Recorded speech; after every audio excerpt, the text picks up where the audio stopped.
My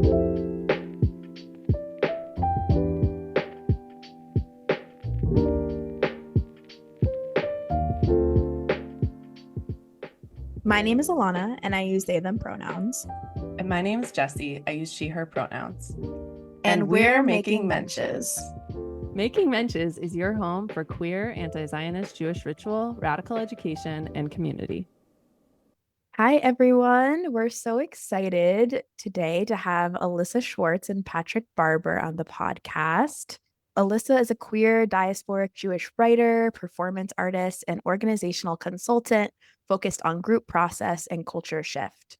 Her work and play centers on holding space for joy and possibility.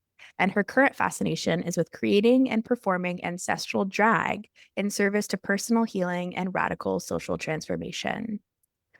Patrick is a book worker, artist, and publisher of Impeller Press. His work as a publisher supports community storytelling through small-scale production and publishing. We're here today to talk with Alissa and Patrick about Alissa's new book, Ancestral Performance Art. This book was so interesting. I loved the prompts at the end. Tell us more about what inspired this book. How did ancestral performance art come to be? What inspired you to focus on understanding, connecting to, and as you say, re-narrativizing your ancestors? Thanks so much, Alana and Jessie, for having us both on. We're really excited to talk with you about the book and our process and the things that we're doing moving forward and beyond it as well.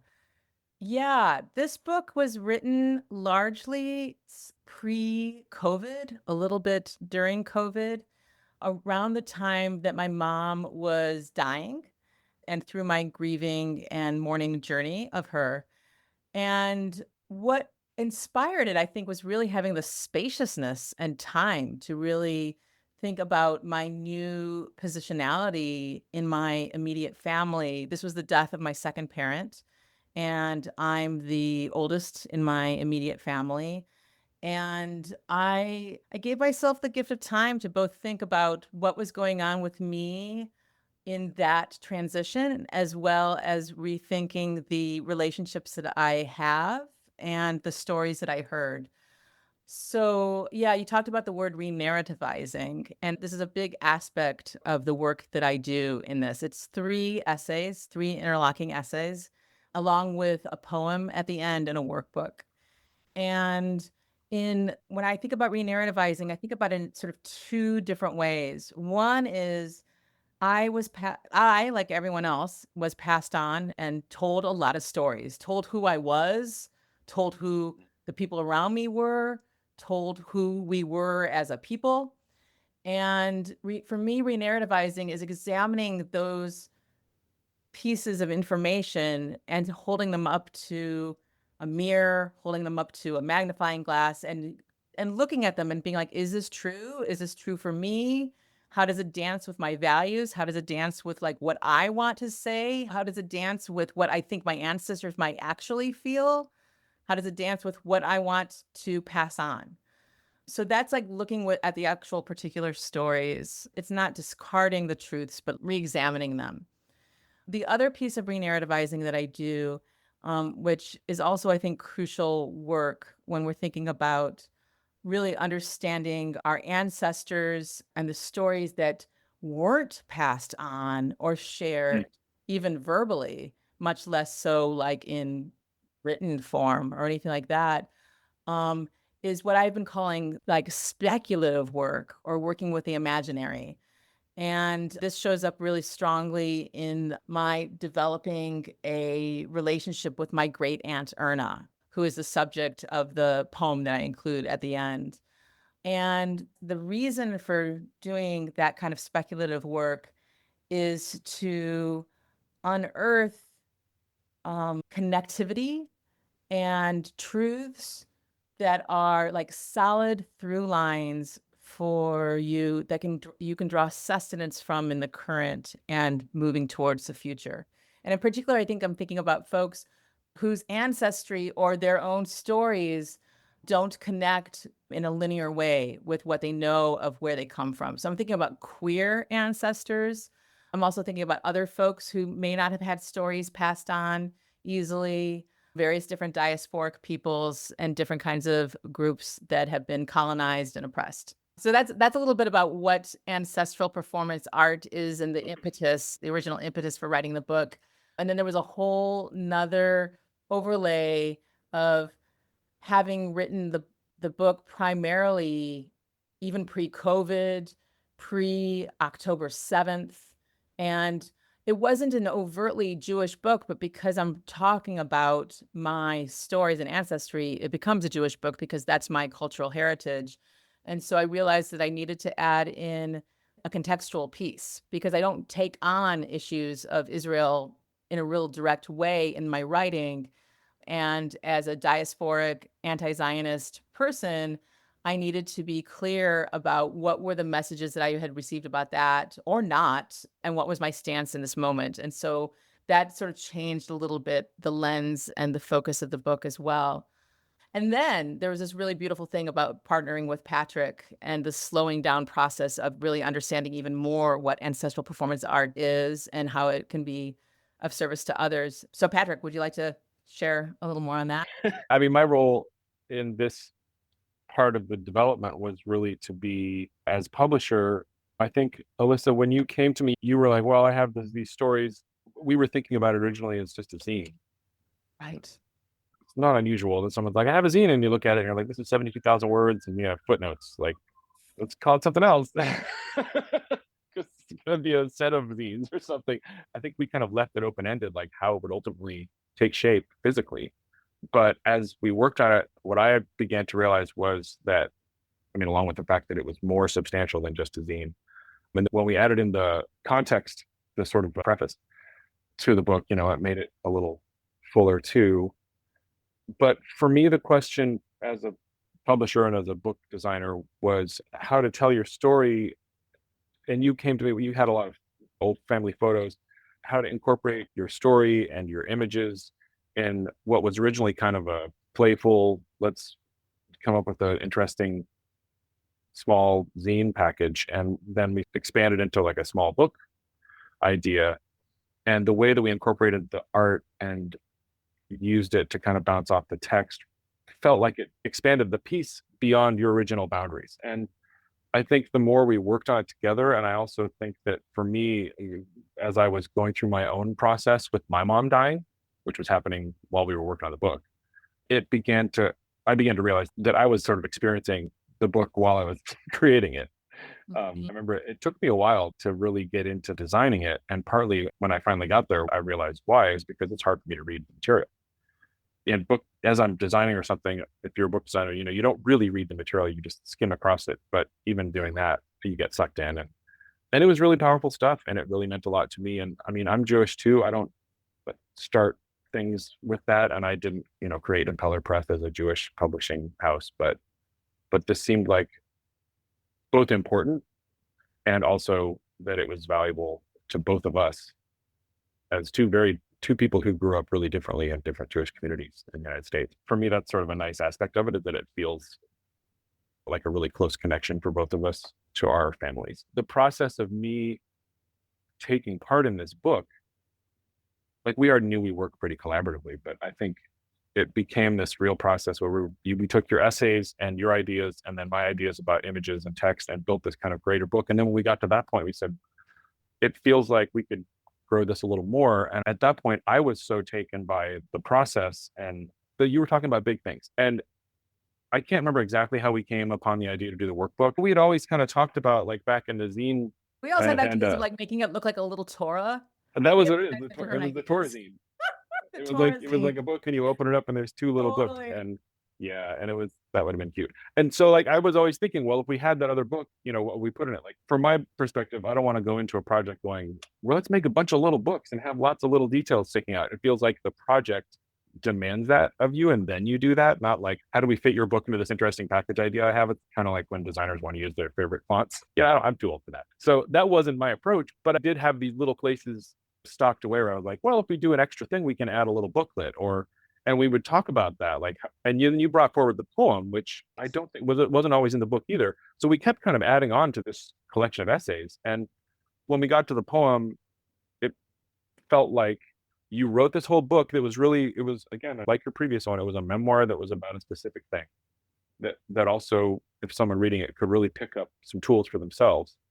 And then the poem at the end really felt like almost a condensation of all of that thinking, where you were saying, here, you were presenting it almost as an act, like, here's an example of how I did this as a writer, and thinking about speculative and re-narrativizing stories. We figured out where to put the poem, and I think that was what got me to say, what if we just added some prompts, and I mean, I'm surprised I suggested it because it is the kind of thing I don't look for in a book, but it really felt like it would enhance the book. It would bring more value to the readers. I know there's a lot of people, when you approach them with this kind of big idea of ancestral seeking, people feel unequipped.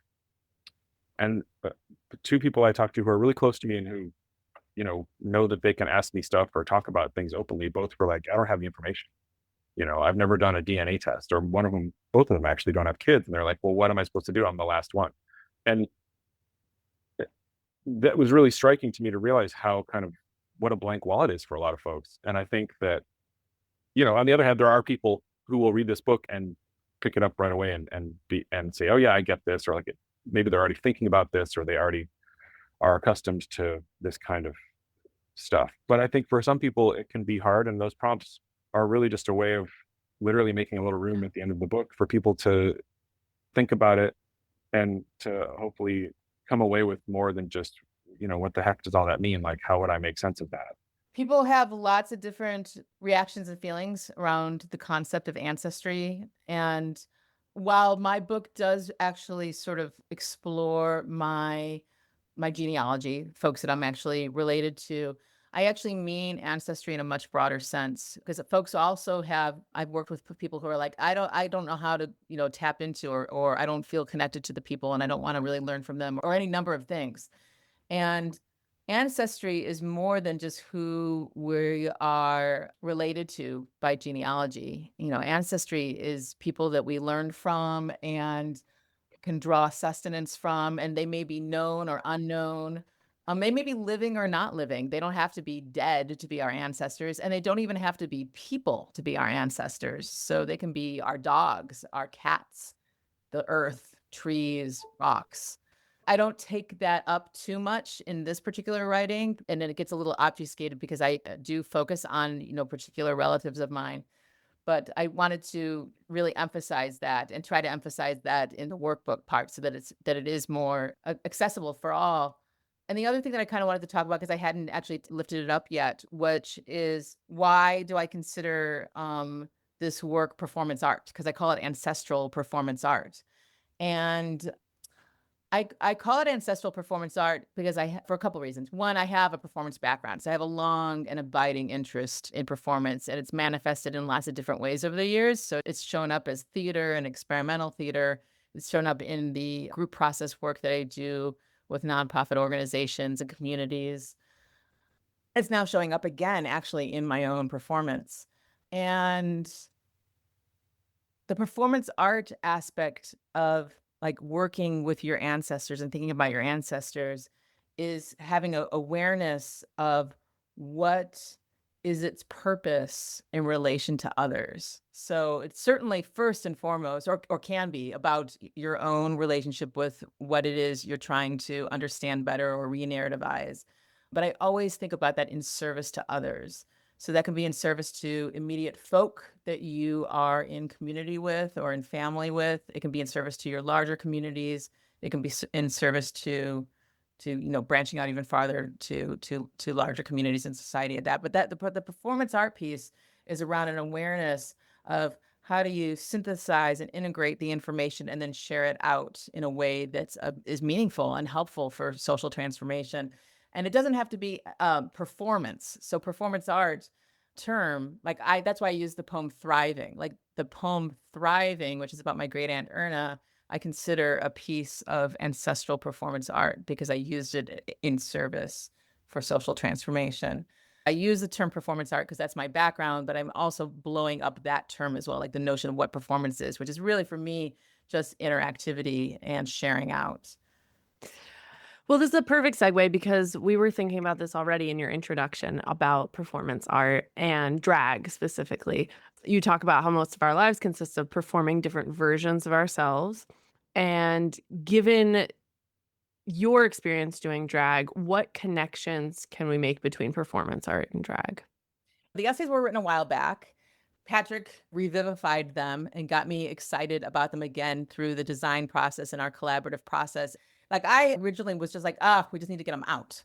And Patrick was like, slow down. There's like some really important medicine here. And let's try to figure out ways to be able to offer it in a way that's impactful. And in that slow down process, I started to realize that I was also really interested in doing this ancestral performance art in a more embodied way. So it was largely in my writing, but I was at the same time interested in both doing more embodied work and having this permission actually to start to actually take up a fascination that I have with burlesque and drag. It actually started with burlesque, and just because I was really attracted to burlesque for decades and somehow wasn't allowing myself to perform burlesque for any number of reasons. And something happened in my 50s, and I was like, wow, like, I don't know what's stopping me now. Like, I better just get on it. So I got sort of more serious and curious about burlesque, and then learned about a drag class run by Thady Bedbug, who is amazing. I recommend that class to all aspiring drag artists and otherwise, because it's way more than about just drag. I call it drag therapy, really. And I chose to take that class, even though I thought I was interested in burlesque, because of a video they had posted. And I realized that drag, at least according to them, was much bigger tent than I had realized. And I started to realize as I took the class that I think drag is actually a better fit for me than burlesque. I think I do a combination of both, and I don't think it's even worth parsing out what the two are. But for me, drag feels it's an amazing medium to be able to play with an arc, with a story in any number of ways. I was just talking about performance art as a broader sense of like interactivity and lots of different ways. But when I talk about like performance art, maybe with a small p and small a, I'm not sure. What I really mean is the actual sort of avant-garde experimental theatrical traditions that I come from. So I came up in the 80s, was really when I was coming up with my theater background. I was studying a lot of avant-garde and experimental artists from the 60s and 70s. I was really, really intrigued and just fascinated by the work of lots of different groups at that time. And for me, the sort of interesting relationship between performance art and drag are they offer lots of counter narratives to white supremacist culture. And they do that in different ways, but they also are inherently countercultural. And I think that they both really play with a medium and allow for a lot of different things to happen. And so that felt really relatable to me that I could actually sort of bring in my avant-garde experimental sensibility into this medium. And I loved the general condition of like trying to do a piece in like under 4 or 5 minutes. That's been delightful. It's been amazing to have like the constraint of only 4 or 5 minutes. And it's been really delightful to mess around with gender. And so I was really interested in embodied work around ancestry. And I found drag, and they just made an amazing pairing. And so the first piece I did was actually about my father. And I performed it a few times, and it's been really, really fun. It's been amazing work to take on for my own personal journey in understanding my queer ancestry and sort of queerifying my ancestry. And it's also, I know, had incredible impact on the folks who've seen it. It's a piece about a vampire poster, this incredible siren of a vampire named Vampirella that truly lived. This is a real story on my father's university door. He worked at a public university, and he has a 6-foot poster of Vampirella. This is like a 6-foot tall poster this is a picture from the store. And all my growing up years in the 70s, I saw Vampirella, was really attracted to her and kind of scared of her as well. And it was just amazing to have this sort of meditation about like what was going on with my dad and Vampirella. And the aha moment was wondering about, well, what if my dad wanted to be Vampirella? Like the easy thing would be like, oh, he just wants to have Vampirella. But I was like, what if he wanted to be Vampirella? And that was like the impetus for that piece. So that feels like that was my first ancestral drag piece. And I kept on checking in with my dad. He's dead, but I kept on checking in with him to make sure that like it was feeling like loving and honoring as I did it. And I was really close to him, and I think he absolutely loves it. And now I'm on to developing a new piece about my great aunt Erna, who's the subject matter of the thriving poem. So now I'm doing like a whole series of ancestral drag pieces, and it's just been really exciting for me personally to find ways to both develop my drag artistry in conjunct with this ancestral inquiry, and then to invite others to do that as well. And I'm really excited to kind of start to branch out more, and as I further develop other pieces about my ancestors, get beyond that and think about how else I can be on tap and on offer in terms of ancestral drag. So yeah, that's my current fascination. Thank you. I love the idea of ancestral drag. It feels like the connection between this ancestral performance art to ancestral drag feels really clear and fascinating. And I watched the video of your performance as Vampirella, and it was so much fun. It was so fun. And I think your thought process on it too sounds really interesting around like imagining what if it's not just the obvious thing? Like, what if it's not just that my dad like wanted Vampirella, but wanted to be Vampirella? And I'm super curious about what you mentioned around like your process of checking in with him, even when he's not on this specific plane. So maybe we can just actually go there first. Yeah, I'm curious what your process is like. You do so much ancestral work, clearly. Like this book Yeah. is all about your ancestors, some of which you didn't know, some of which you did know very intimately. So what is your process for those who are not on this current plane, like Yeah. connecting with them? I was just realizing as I was describing how I created that piece that how similar it was actually. I don't think I had made the connection between the contemplative process that creating that piece required as the contemplative process that was required for writing the essays. And so what it really starts with is the gift of quiet contemplation, and which we don't all have, and we don't all have all the time, but I think we can all find moments where we can take that on. And I've been really fortunate to be able to do deep dives these days on that. It's definitely starts with, for me, quieting the mind and getting to a place of being able to just wonder or dream. It's also just a noticing too. Like it can be a noticing of like, what am I wondering about or thinking about, or is showing up in my dreams? Do a lot of dream work and a lot of journaling. I It's worth probably talking a little bit about how my relationship with Erna developed, because Erna is someone that I never met. So Erna is my great aunt. She's the eldest and only female sibling of my grandfather. So there were 5 living kids, Erna, and then 4 brothers, and they lived in Hungary.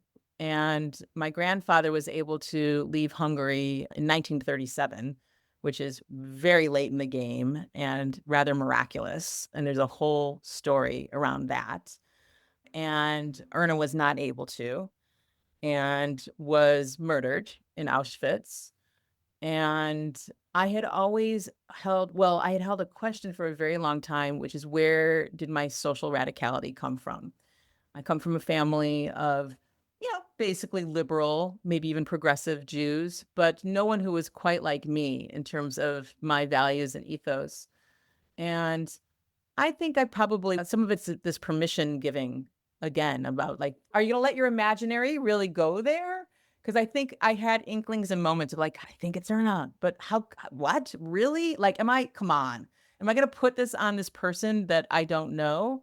But I kept on kind of wondering if it was Erna. And during COVID times, I got to take a workshop in shamanic journeying with my friend Helen Klanaris, who does this incredible workshop online. It's like the best use of Zoom and online I have ever seen, which is largely not looking at your screen and being in the dark.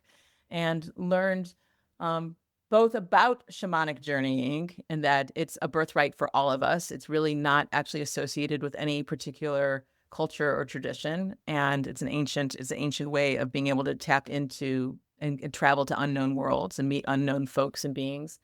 So I got tooled up in that and began to visit Erna and develop a relationship with her and get to know her better. And then give myself, I think it's this permission giving piece too, about like, it's really like what I'm developing, what I'm creating in my own speculative journey with her and in my imaginary is okay and fine and worthy and important, because how else is Erna gonna come back and have life breathing into her? And I feel so strongly that like, Erna wants so much more. The least interesting fact about her is that she was murdered. That's a horrible fact, but not the most interesting thing about her. And I only knew like one or two other things about her that made me think that she was also a queer sister. So she was dating a non-Jewish person, and that was super frowned upon by her mother. And her mother forbade her from doing that. And so Erna had to break it off. And then she spent her remaining years until she was murdered taking care of her mother. It was easy for me to sort of build and build and build upon that to kind of understand, like, that's why we don't know anything about Erna, because she doesn't have any descendants, which often happens with queer folk. And that's why it's hard to contact her or hear stories about her and things like that. So it was a whole project of trying to kind of understand Erna and also understand the value of this kind of speculative work when we're trying to understand ancestors and our ancestry, especially folks that we don't have more direct contact with. Thank you. I think that, especially in combination with the prompts at the end, is really important for people who, yeah, maybe really struggle to identify with their ancestors. I think there's just this permission to fill in the gaps of the pieces that we don't know or might not Yeah. be able to know. It sounds like you were really pushing back against this white supremacy culture element of urgency. Like, Alissa, you were like, I just want to get the book out, or I just want to get the zine out. Like, I have this stuff, let's just do it, which so relatable. But it sounds like, Patrick, you were like, okay, let's pause actually and like really think through what we have here and what this can be. And I'm really curious, Patrick, for you, what allowed you to be like, I think that we should spend some more time with this? And maybe Alissa, for you, what it felt like to take a pause and not have the immediacy of having this out in the world, because I think that's a lesson that so many of us are trying to learn and really need to take in. Thank you for seeing that for what it is. I don't think either of us really named it, but yeah, especially in publishing, I confront the somewhat ridiculous juggernaut of white supremacist urgency all the time on a daily basis. And I mean, I wish I could say that it was not conscious for me. I want to be honest and say that one of the things that happened to me over the past couple of years, two things. One was I like left a kind of bad situation for myself, went to Colorado, took care of my mom for a year, and then moved back to Portland. And during that time, Alissa and I started working together. And when I moved back to Portland was right about when we started focusing on this book. The other thing I was struggling with was kind of a difficulty, I guess you would call it executive function management, but I have always been a very steady and very hard and very resourceful worker, for whatever that's worth. And I lost a lot of that, partly due to COVID, partly due to some other stuff.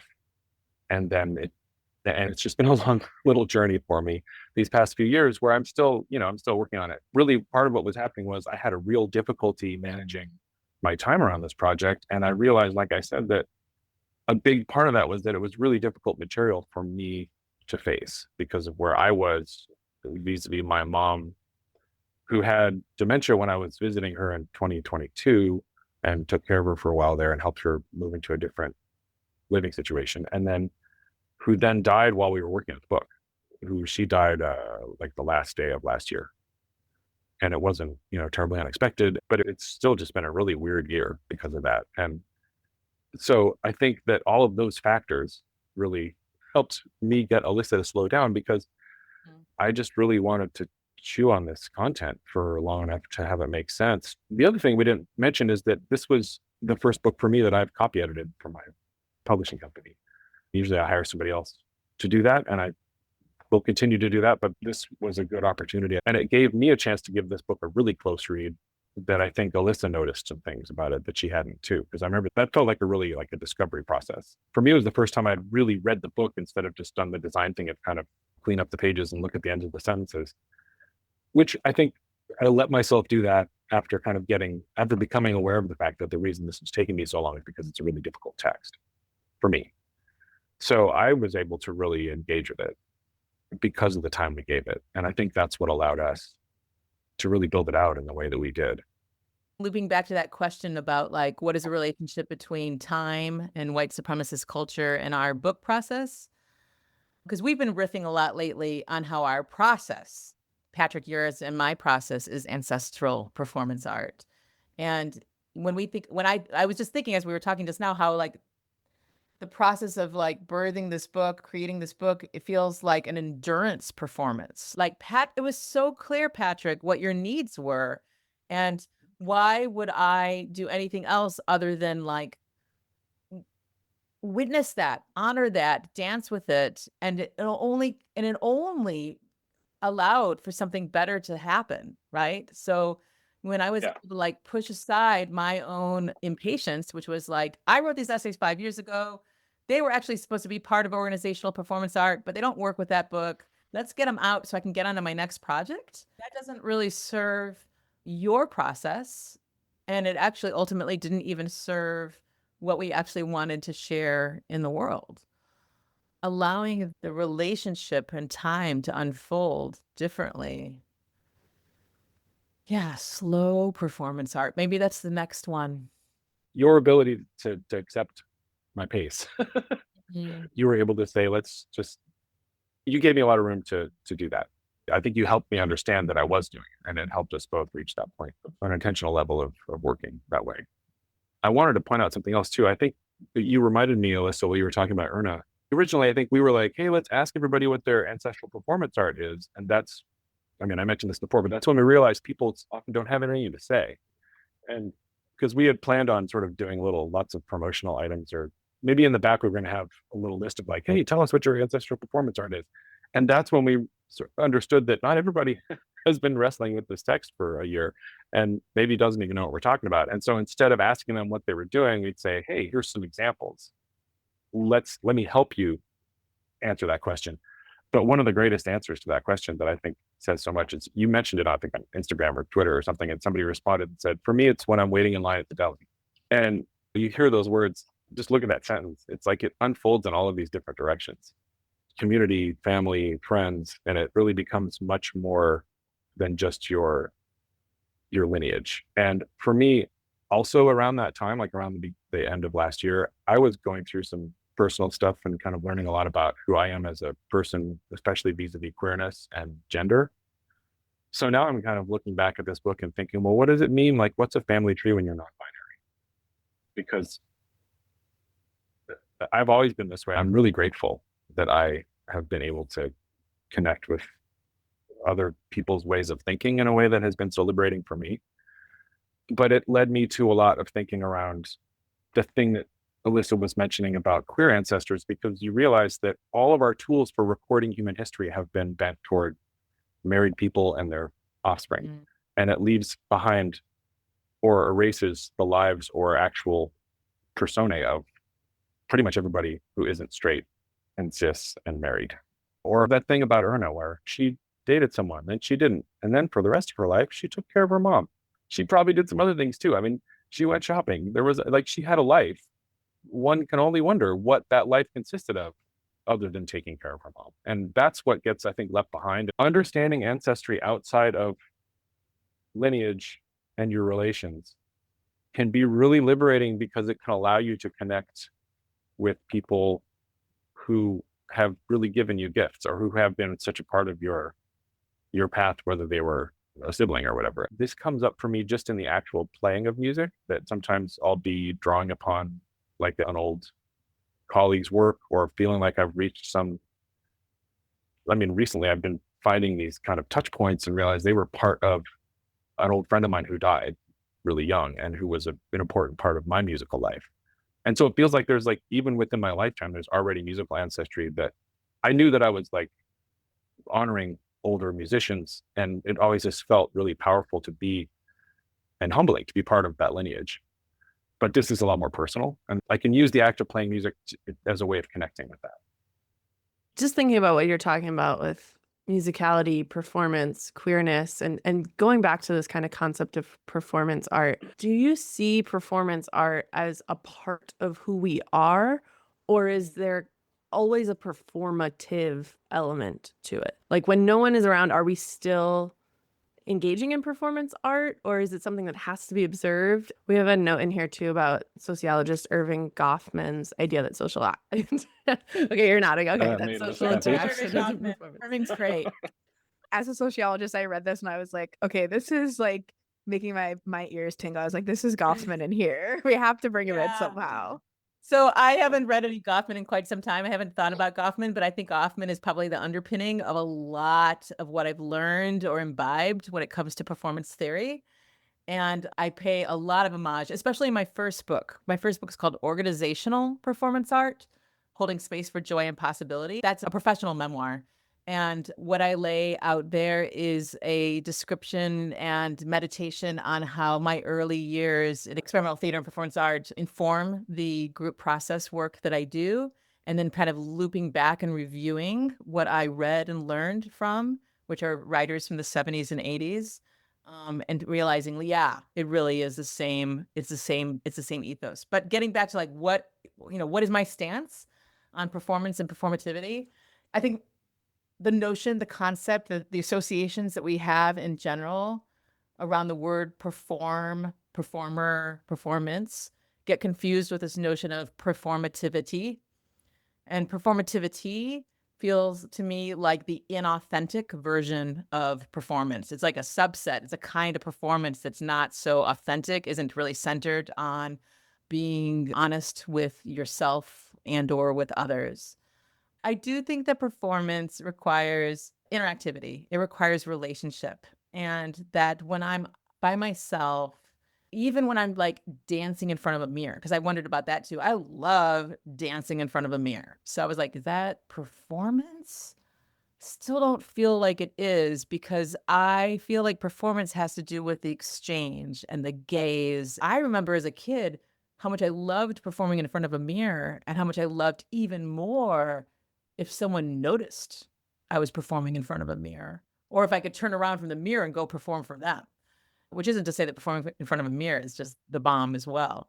To me, I don't think performance exists outside of exchange with other people. I do think it's actually most of what we do with other people. What I do feel like is true is that most of our interactions you can think of with each other as some form of performance, which isn't performativity. It's just a code word for an awareness of how you impact and are impacted by others. And so to me, it's a subset of a larger thing, which is beingness. So like when I'm playing in front of the mirror, I'm being, and there's other ways that I'm being. A lot of our autonomic responses, breathing, things like that, that's a form of being that I don't think is performing. But I do think that a lot of what we do is performance. And for me, performance art is elevating it and becoming more aware of what it is we do, so we can do it mindfully, to be in connection to change makers and the change we want to see happen in the world. And ancestral performance art is using the lens of thinking about ancestry in service to all of that as well. It seems like there's a division, like a lot of the performance you just talked about is unintentional or subconscious for most of us. One of the big differences is like, we're not saying, oh, you're bad, you're performing, you shouldn't do that, you should be authentic. We're saying, let's take a look at what's happening interpersonally here and give it a name. And yet there's also the intentional, and I guess one could say you could be intentional at all levels, but I think for me, the really interesting thing is to be aware of how even your stance changes when you're speaking to a different audience. It struck me that like there's this unintentional or unconscious way that we practice, that what Goffman is saying is like, he's just acknowledging that your energy is going to be different if you're speaking to one person or 10 people or to yourself. And you choose whether to intend that or not. But I think in most cases, it's part of our beingness. And maybe performance art is when you're being intentional about it. I don't know. Yeah. really And looked then at it that way. Within Judaism and within many other cultures, there are these sort of built-in practices of slowing down that have Yep. always existed. And so thinking about the process of shloshim, which is this practice following death, where it's a 30-day period and then like incremental periods following that of grieving and mourning, really asks us to slow down and to not just like take the 4 job allotted morning days and then back to regularly scheduled programming. So I'm curious, like you talk a lot about this process of shloshim and like grieving your mother's passing in the book. How can reclaiming ancestral Jewish practices be a kind of performance art? And how can we all deepen our connection to these rituals in the present? I've actually been thinking about this, especially as a diasporic Jew lately, as I prepare for a Kol Nidre show that's going to feature both Jewish and non-Jewish performers and Jewish and non-Jewish audience. And wrestling with like what is my vision for that? What is my comfort level for that? What is it that I have on offer? I feel like I was brought up to practice ritual and to be a little uncomfortable about sharing it with folks who didn't understand it. That the reason that we were very mindful about inviting non-Jewish folk to our Shabbos table was because my parents didn't want to educate. They wanted to be able to enact the ritual but not have to explain. And there is a trickiness, stickiness around being able to both engage in ritual and explain the ritual. And so I had that as my sort of default way of thinking of how do you work with ritual with folks who don't know it. But I'm now at a place where I'm like, I need to tease that apart more. And I've certainly been in spaces where people invite me in to engage in ritual that I am not familiar with or isn't part of my traditions. And I realized that actually it was deeply what I wanted to be doing, especially because of Erna. Because I was like, well, Erna wanted to mix with folk. Erna did not identify as a separatist Jew. And so that was actually my starting point of like, I think that an important thing about being a diasporic Jew is to be able to be in partnership and in solidarity with other diasporic peoples and non-diasporic peoples who are fighting together for liberation and are anti-oppression and want to work towards huge social and systemic change. So I'm actually really excited for Erna's gonna dance to Kol Nidre. That's like part of her act. And I'm gonna show up and invite folks to smash their vows. And so we'll do some light holding around Kol Nidre, and it won't be the same kind of Kol Nidre that you might have if everyone in the room had, years and decades and generations of practicing it. So when I think about these different rituals and taking them up, I think about how can they be in service to diasporic Judaism that's in practice with other peoples and cultures and movements. I think that that's something that Jesse and I have confronted often because we try to make our ritual work, our ritual services very accessible to everyone. And that means folks who are not Jewish as well and are maybe just interested in being in a Jewish space because yeah, I think we need to move towards more fluidity with that. My partner is not Jewish, but is so Right. deeply involved in making mentions, like helps us play music and like has only been able to understand really how beautiful and powerful Jewish ritual and tradition is by participating in it. And part of that means slowing down and learning together. And I do think striking the balance between both learning and practicing can be tricky, but I think often is really powerful and worthwhile. I just want to throw this in too. Is like even in a room of Jews, I often feel like I don't know anything. Like or someone will be like, "Oh, can you do this part?" And I'm like, "No." Like why would I know that? So it's like always humbling and reassuring to me too. Like when you get into a room and someone's like, "Well, why aren't we doing Kiddush this way?" Or "Why are you standing on this part of the, Bima instead of and you're like, "Oh my God," even within it's that classic, two Jews, three opinions. Like it's like all the like different ways to practice Judaism. That's like always good to remember, even when we're like, I know this one ritual. We don't know how they did it in 16 different parts of the globe. And I think we all, no matter what our backgrounds, understand the experience of trying to explain to someone what it means. Because we're in this, I think, an unusual situation where we're diasporic and also white, like mainstream passing. And I mean, I grew up in Colorado, so I was the only Jew other than my family that I knew about. And Alissa grew up in New York, had a different No, I experience. grew up in St. But not- Louis. okay, St. Louis, Yeah. that's right. But I mean, you had like a Jewish cultural childhood, and I mean, I went to my grandma's house, you know. But we all understand that feeling of doing our ancestral rituals and having to try to explain them to people who have no idea that we even existed or that I was some different thing. And I often did not have a good explanation. I was just like, I don't know, this is what we do at my grandma's house. Like, I just remembered the words. And I mean, that's an unusual, I think that's just a funny thing to observe us all nodding, going, yep, I remember that.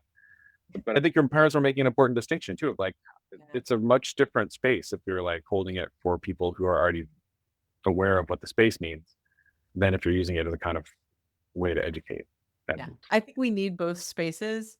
I think what I'm trying to do is embrace that space of a more mixed upness, and where can I actually take some like leadership, or what do I have on offer on tap that's Jewish that actually is of value in a mixed space? That would be a new question for me, for sure.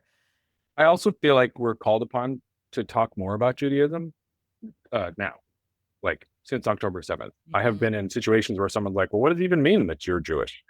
Because they just honestly didn't know. Like, I've had friends who they're immigrants, and from where they come from, there aren't like Jews who look like them, and they don't even really know what it means. Or is there food? Is there, what are you talking about? And it's been kind of humbling, and to realize, even though I don't think of myself as much of a Jew or whatever, that it's in my body, it's in my history, it's in my ancestry, like it's all there. And I've never had to ask myself that question of what it means, which is a real privilege. I do feel called more recently to represent in a way that I haven't before.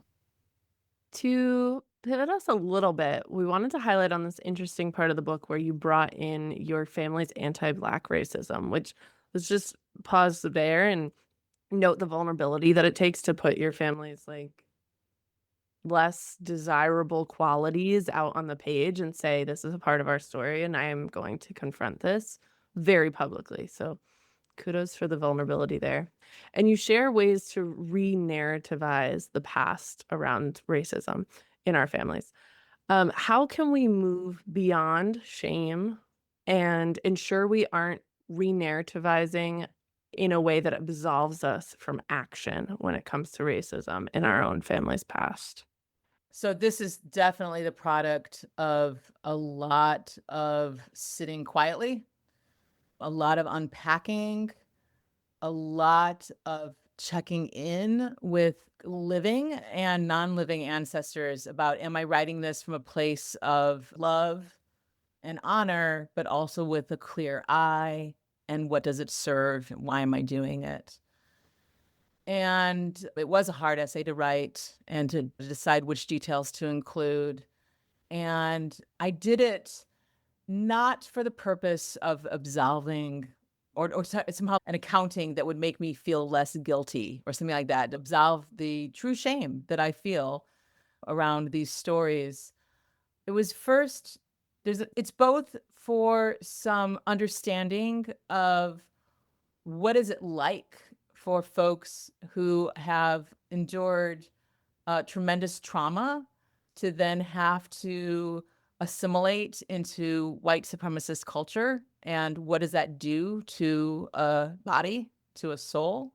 So I wanted to unpack that, and I wanted to do it in a way that was just so clear that this was a bad way of dealing with trauma. And so I also was reading about trauma as I wrote this.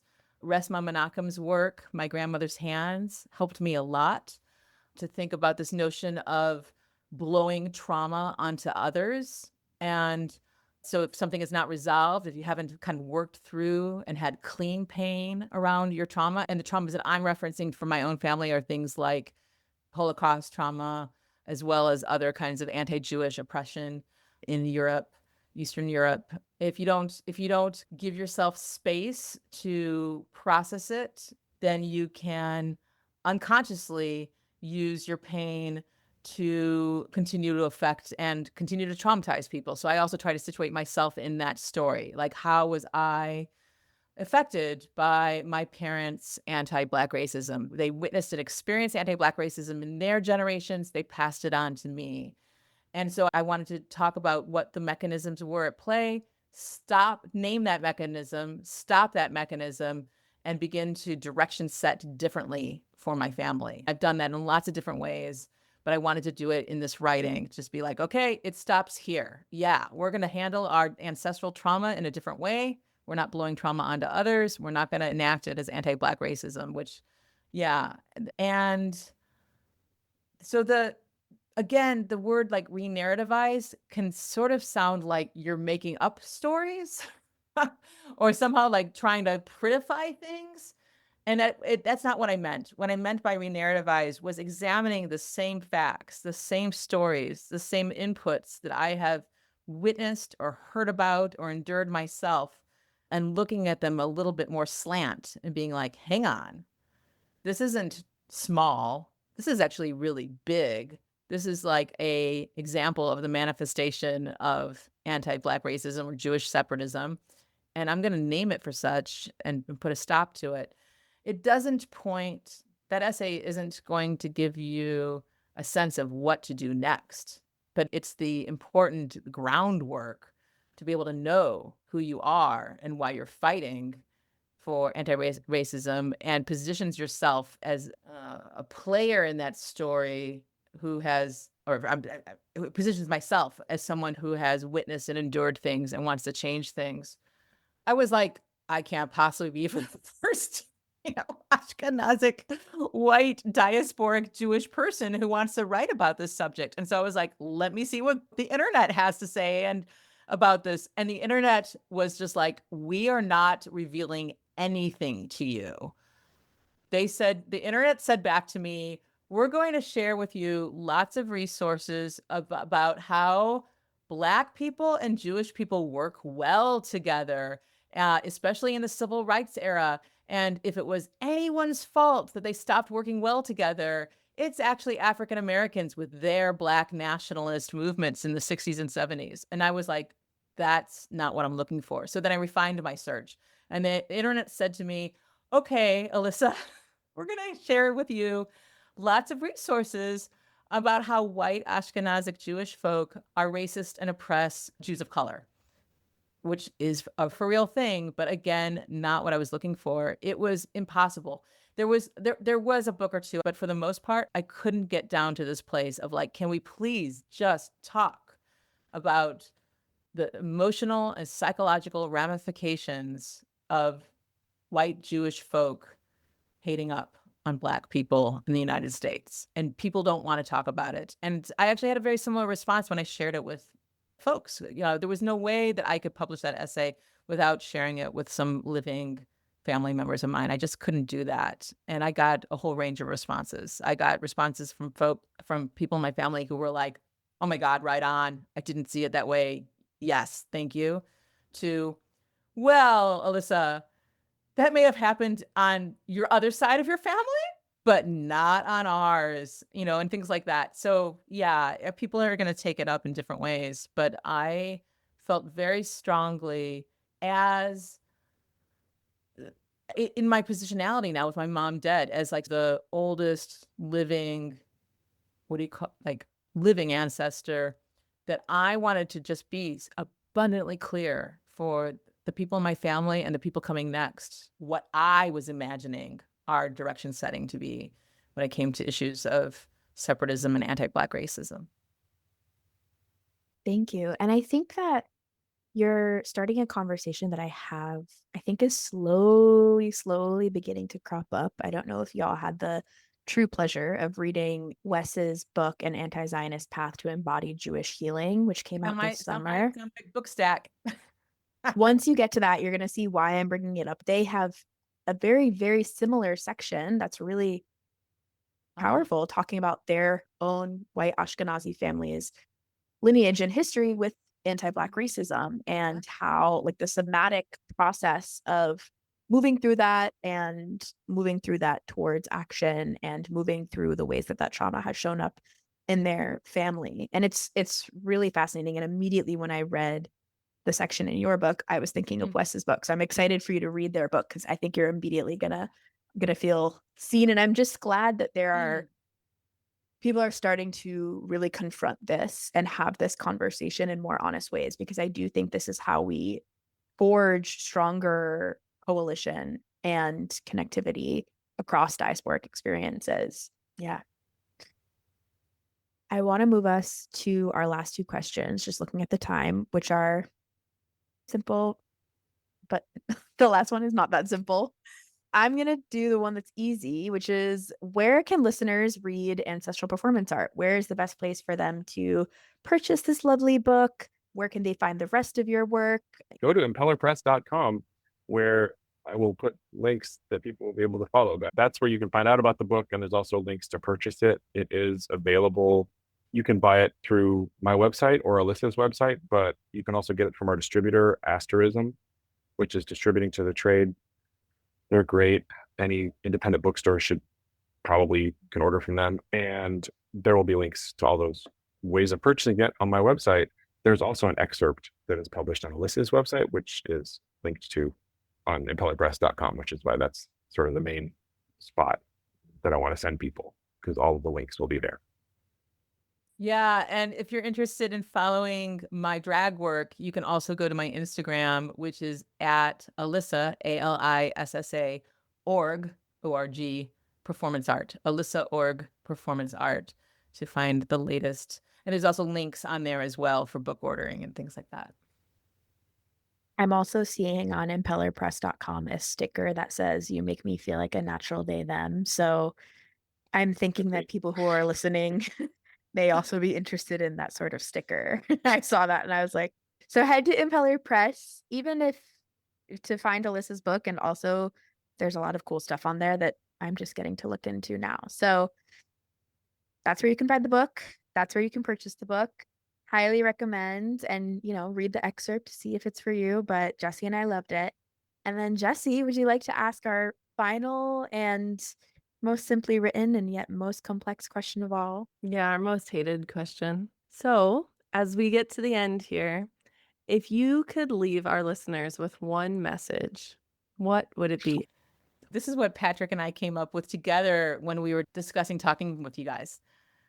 Give yourself the contemplative space to put yourself in your own history and arc of your culture and communities, so that you can feel part of the lineage of and draw sustenance from our ancestors who are focused on liberation and positive, expansive ways of being in the world. You are part of something bigger, the whole human project of betterment. So don't feel alone or feel like you're the first. Beautiful. Amazing. I love, see, this is the other trick that people could take notes on, is that if you come prepared, you don't even have to come up with it on the spot.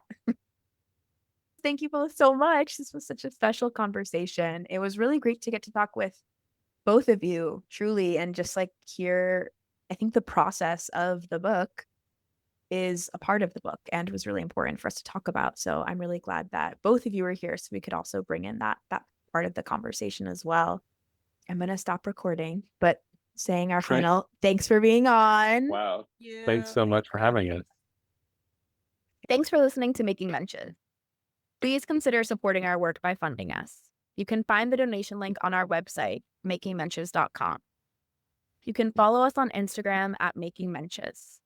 We host monthly Shabbats both in person and online, so make sure to sign up for our newsletter, which is on our website, to get updates. Making Menches, the podcast, is produced by Alana Lipkin and Jesse Sander. Intro music is by Nate Sander. Editing by Jesse Sander.